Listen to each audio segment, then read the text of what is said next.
बांधवांवर जो हल्ला झाला त्याच्यासाठी निषेध सभा झाली, त्याच्या अगोदर नागपूरमध्ये जो हल्ला झाला त्याच्यासाठी निषेध सभा झाली, त्याच्या अगोदर बांगलादेशामध्ये जो हल्ला झाला त्याच्यासाठी निषेध सभा झाली, त्याच्या अगोदर आपली भगिनी श्रद्धा वालावकर हिला ज्या लव जिहादने मारलं गेलं तिच्यासाठी श्रद्धांजली सभा झाली. मित्रांनो, गेल्या एका वर्षभरामध्ये 9 ते 10 वेळा मी एकट्याने श्रद्धांजली सभा वाहिली नाही. किती वेळा आपण श्रद्धांजली सभा व्हायची? एक सगळ्यांनी लक्षात घ्यायची आवश्यकता आहे. आता ज्यांना गोळ्या घातल्या त्यांना कुठली जात पात प्रांत भाषा विचारलेली नाही. त्यांना विचारलं तुम्हाला कलमा पडता येतो का, आणि कलमा पडता येत नसेल तर तिथं गोळ्या झाडल्या गेल्या. त्याच्यामुळे महाभारतामध्ये आपल्याला जे शिकवलेलं आहे वयम पंचाधिकम शतम, ज्यावेळेस संकट येतं त्यावेळेस सर्वजण आम्ही एकत्र आहोत.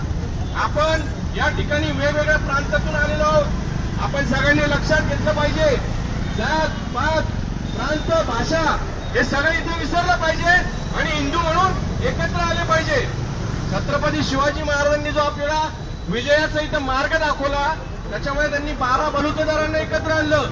मी तर सर्वांना आवाहन करतो, सर्वांनी आपल्या मनाप्रमाणे या ठिकाणी एकत्र आलं पाहिजे. आपण जर एकत्र आलो आहोत तर आपले पुढचे भविष्य हे फक्त पैसा बंगला गाडी एकत्रित करून होणार नाही. आपल्या माता भगिनी मुली जर सुरक्षित ठेवायच्या असतील तर सगळ्यांनी लक्षात घ्यायला पाहिजे, येणारे संकट ह्याच पहलगाम मध्ये आलेलं आहे. उद्या हे संकट तुमच्या आमच्या शेजारी कडी वाजव